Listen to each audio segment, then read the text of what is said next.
Are you ready, kids? Well, maybe you shouldn't be. SpongeBob SquarePants is one of the most beloved and iconic cartoons of all time. It's bright, wacky, and filled with hilarious moments we all grew up watching. But what if I told you that there's a much darker side to Bikini Bottom? Over the years, fans have come up with some truly disturbing theories that might just ruin your childhood forever. From secret messages about nuclear fallout to terrifying lost episodes, these theories will make you question everything you thought you knew about SpongeBob SquarePants. So grab a Krabby Patty and prepare yourself, because once you hear these creepy SpongeBob fan theories, you might never look at the show the same way again. Let's dive in. Theory 1. Bikini Bottom is the result of nuclear fallout. One of the most famous dark theories about SpongeBob SquarePants is that Bikini Bottom is actually the result of nuclear testing. This theory stems from the real-life Bikini Atoll, a site where the United States conducted numerous nuclear bomb tests in the 1940s and 1950s. The idea is that these underwater detonations led to extreme radiation exposure, which mutated sea creatures into intelligent, human-like beings, explaining why SpongeBob, Patrick, and the rest of the Bikini Bottom residents can talk, wear clothes, and live in fully developed cities. Even the Krusty Krab's business structure, with its capitalist greed and fast food obsession, mirrors a human-run society rather than an organic underwater ecosystem. The evidence for this theory is actually quite strong. The very name of the town, Bikini Bottom, directly references Bikini Atoll, which has become a symbol of nuclear devastation.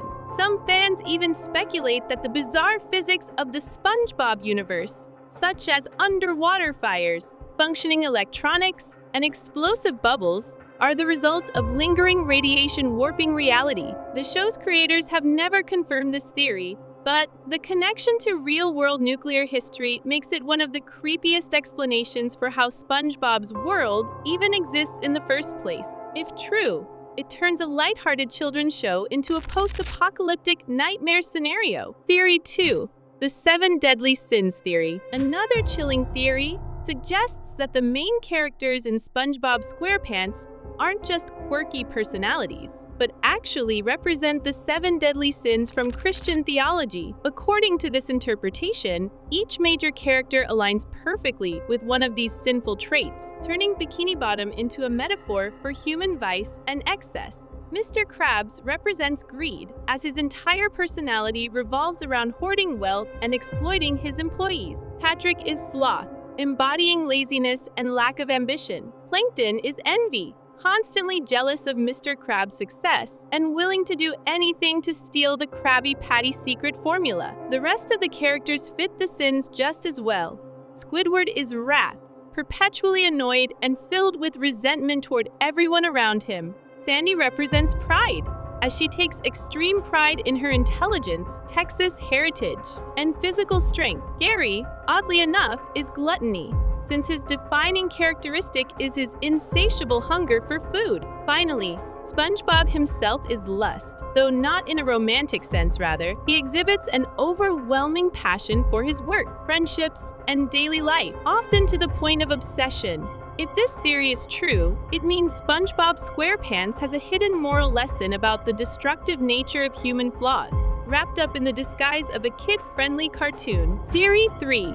SpongeBob and friends are the stages of grief. An even more unsettling theory suggests that the characters in SpongeBob SquarePants represent the 5 stages of grief, which would imply that the show is actually about someone's deep emotional trauma. Squidward is denial, constantly pretending he's above his surroundings and refusing to accept that his life in Bikini Bottom is his reality.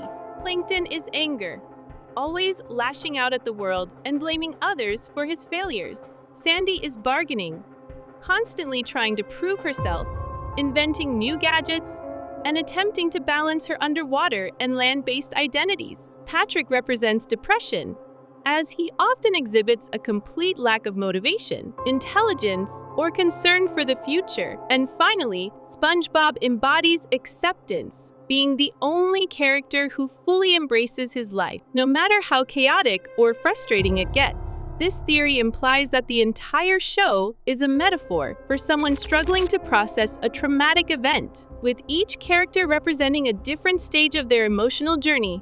If this is true, SpongeBob SquarePants is far more than just a comedy. It's a subconscious reflection of human grief and the struggle to move on. Theory 4. SpongeBob is actually in a mental institution. One of the darkest SpongeBob theories out there suggests that the entirety of Bikini Bottom is not an underwater town, but actually a mental institution, and that all of the characters are patients suffering from different psychological disorders. In this interpretation, SpongeBob's childish behavior, extreme emotions, and obsession with his job indicate that he has delusional tendencies or possible bipolar disorder. Squidward, with his deep resentment and frequent mood swings, could be struggling with severe depression. Patrick's lack of intelligence, forgetfulness, and inability to care for himself may point to cognitive impairment or intellectual disabilities. The theory even extends to Mr. Krabs and Plankton, suggesting that Mr. Krabs' paranoia and obsession with money could stem from past trauma, while Plankton's delusions of grandeur and narcissism make him a classic example of an individual with a superiority complex. The Krusty Krab itself might not even be a restaurant, but rather the cafeteria of the institution, where SpongeBob believes he works as a fry cook.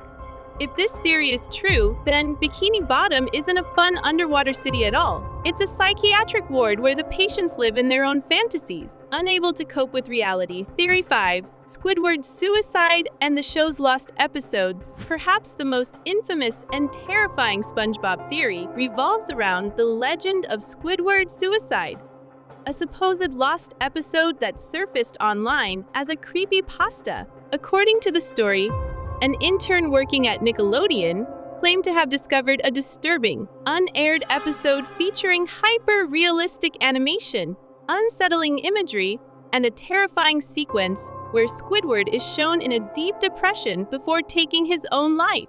The animation reportedly included eerie red eyes, distorted sounds, and flashes of real-life crime scene photos, making it far more disturbing than any other SpongeBob content. While Squidward's suicide is likely just an urban legend, it has sparked real debate about the hidden darkness in SpongeBob SquarePants. Some fans believe that the show occasionally sneaks in disturbing adult themes, from Squidward's obvious depression to episodes like Are You Happy Now?, where Squidward is shown contemplating his own misery. While there is no official confirmation of the Squidward suicide episode, the fact that so many people believe in its existence says a lot about the eerie undertones that sometimes sneak into SpongeBob SquarePants. Whether or not you believe these theories, one thing is clear: SpongeBob SquarePants is a lot darker than it seems at first glance. From nuclear fallout to psychological symbolism, these theories add a whole new layer of meaning to the show we all grew up watching. So, what do you think? Are these just wild fan speculations?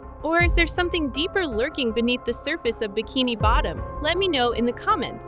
And don't forget to like, subscribe, and hit that notification bell for more deep dives into your favorite shows.